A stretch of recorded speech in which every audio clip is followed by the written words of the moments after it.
नमस्कार, रिपब्लिक भारत के luminous studio में आप सभी का बहुत बहुत स्वागत है। मैं हूं आपके साथ अनामिका सिंह कालिस। बुलेटिन मेरे साथ अनूप और सुजाता मिल के पहले रुक करते हैं बड़ी खबर का, जो कि यार मणिशंकर के बयान को लेकर पीएम मोदी ने बड़ा हमला किया है और ये कहा है कि दरअसल पाकिस्तान कांग्रेस हमेशा नरम रही। ये पीएम मोदी ने बड़ा हमला करते हुए कहा है। साथ ही ये भी कहा है कि 26/11 के बाद भी आतंकियों पर कोई एक्शन नहीं लिया गया। वोट बैंक के नाराज होने के डर से एक्शन नहीं लिया गया। आतंकियों को सबक सिखाने से डरते हैं कांग्रेसी, लेकिन देश भूल नहीं सकता कि आतंकियों को सबक सिखाने के बजाय ये लोग आतंकी संगठनों के साथ बैठक करते थे। 26/11 के मुंबई हमले के बाद भी इन लोगों की हिम्मत नहीं पड़ी कि आतंकी सरपरस्तों पर कार्रवाई करे। और क्यों करे? क्योंकि कांग्रेस को, इंडी गठबंधन को लगता था कि अगर हम कार्रवाई करेंगे तो हमारा वोट बैंक नाराज हो जाएगा। क्या कुछ कहा पीएम मोदी ने, पहले ही सुन लीजिए।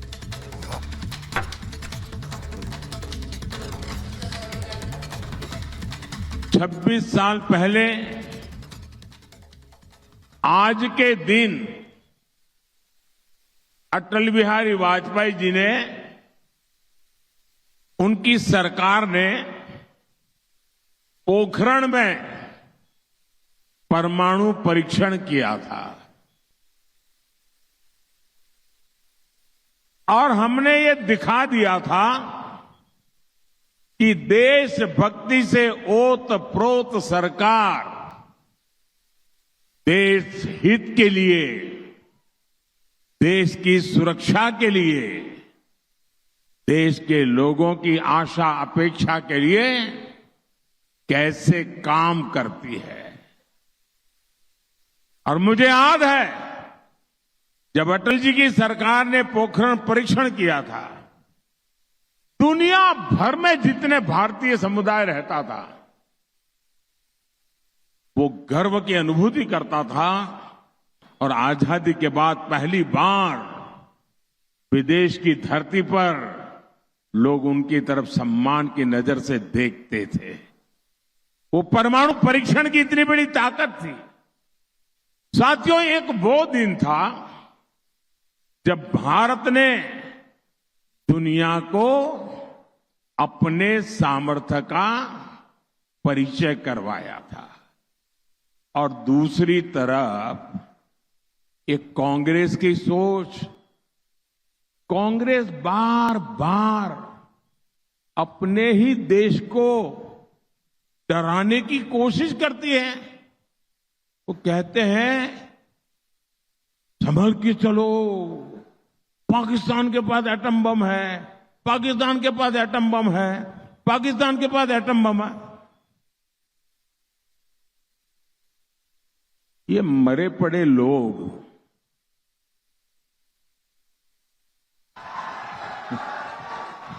ये देश के मन को भी मार रहे हैं जी। और कांग्रेस का हमेशा ऐसा ही रवैया है। ये जो पाकिस्तान के बम बम बम की बातें करते हैं ना, आज तो पाकिस्तान का हालात ये है कि बम को संभालना कहां, वो भी उसके बस का रोग नहीं है। अब तो वो बम बेचने के लिए निकले हैं, कोई खरीदने वाला मिल जाए। और लोगों को मालूम है क्वालिटी में दम नहीं है, वो माल भी बिकता नहीं है। भाइयों बहनों, कांग्रेस के इसी कमजोर रवैये के कारण जम्मू कश्मीर के लोगों ने 60 साल तक आतंक भुगता है। देश ने कितने ही आतंकी हमले झेले हैं। देश भूल नहीं सकता कि आतंकियों को सबक सिखाने के बजाय ये लोग आतंकी संगठनों के साथ बैठकें करते थे। 26/11 के मुंबई के भयंकर आतंकी हमले के बाद इन लोगों की हिम्मत नहीं पड़ी कि आतंक के सरपरस्तों को पर उन पर कार्रवाई करें। और क्यों? क्योंकि कांग्रेस को, इंडी गठबंधन को लगता था कि अगर हम कार्रवाई करेंगे तो हमारा वोट बैंक नाराज हो जाएगा। तो मणिशंकर के बयान पर प्रतिक्रिया दी प्रधानमंत्री ने। इधर इंडी गठबंधन की लुटिया डुबोने में नेताओं के बीच इन दिनों जबरदस्त प्रतियोगिता चल रही है और इस रेस में फिलहाल सबसे आगे चल रहे हैं कांग्रेस के वरिष्ठ नेता मणिशंकर अय्यर। कैसे अय्यर के जरिए बीजेपी पूरे इंडी गठबंधन को धूल चटाने की तैयारी में है, देखिए और समझिए इस रिपोर्ट के जरिए।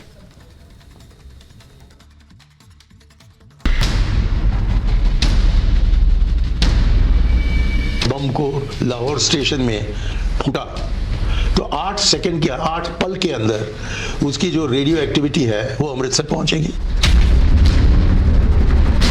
उनके पास भी एटम बम है, याद रखिएगा। और अफसोस यह है कि वो एटम बम हमारे पर ही गिरे।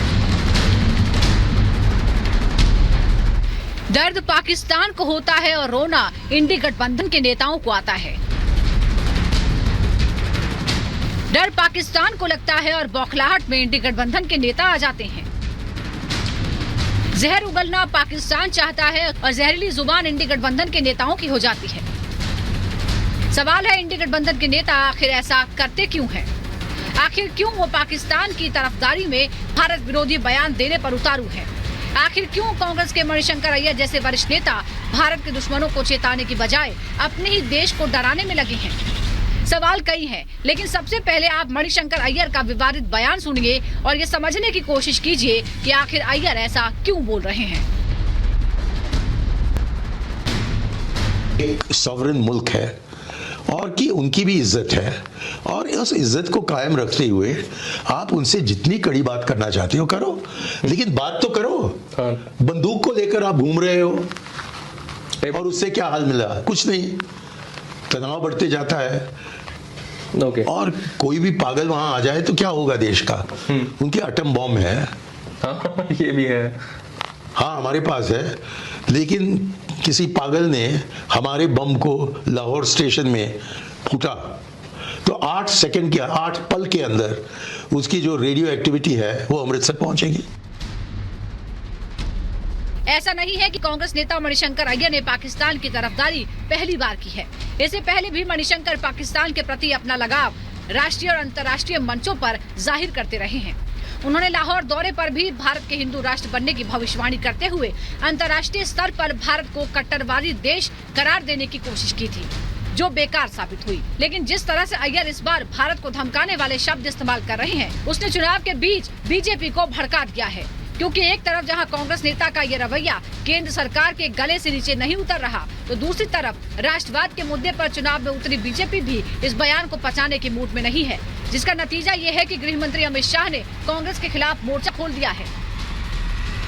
मणिशंकर अय्यर हमें धमकी दे रहे हैं, देश को धमकी दे रहे हैं। पाकिस्तान को सम्मान दीजिए, उनके पास एटॉमिक बॉम्ब है और आप आज पाकिस्तान के लिए एटम बॉम्ब की बात कर पाक ऑक्यूपाई कश्मीर पर, पीओके पर सवालिया निशान लगा रहे हो। भारतीय जनता पार्टी का स्टैंड अफर है। पाक ऑक्यूपाई कश्मीर की इंच इंच भूमि भारत की है और वो भारत में रहनी। गृह मंत्री अमित शाह का पारा इसलिए भी बढ़ता दिख रहा है क्योंकि अभी कुछ दिनों पहले ही इंडिया अलायंस के नेता फारूक अब्दुल्ला ने पीओके के मुद्दे पर अपनी राय रखी थी, जिसमें वो पाकिस्तान की तरफदारी करते हुए भारत को चेतावनी दे रहे थे। इस बयान पर खासा हंगामा भी हुआ, लेकिन इससे पहले कि उस बयान से लगी आग ठंडी हो, कांग्रेस नेता मणिशंकर अय्यर ने दोबारा ठीक उसी तर्ज पर भारत विरोधी बयान देकर माहौल गर्म कर दिया। ये भी याद रखे वो भी चूड़ियां पहने हुए नहीं, याद रखिएगा। उनके पास भी एटम बम है, याद रखिएगा। और अफसोस यह है कि वो एटम बम हमारे पर ही गिरेगा। हमारे सिपाही जो है शहीद हो। और ये कहते थे, बार बार ये कहते थे कि जिम्मेवार 370 है जो यहाँ आतंकवाद है। आज आतंकवाद नहीं है, वो 370 नहीं है। आतंकवाद है या नहीं है? फारूक अब्दुल्ला इंडी अलायंस के नेता कहते हैं कि पाक ऑक्यूपाई कश्मीर की बात मत करिए, पाकिस्तान के पास एटॉमिक बॉम्ब है।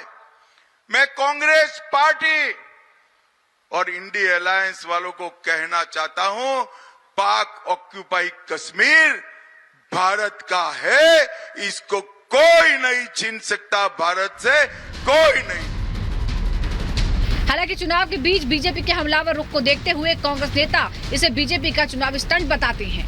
कांग्रेस की तरफ से सफाई दी गई है कि कांग्रेस नेता मणिशंकर अय्यर का बयान पुराना है और कांग्रेस का इससे कोई लेना देना नहीं है। बावजूद इसके बीजेपी कांग्रेस की इस भूल को चुनाव के मौके पर भुनाने से पीछे हटती नहीं दिख रही।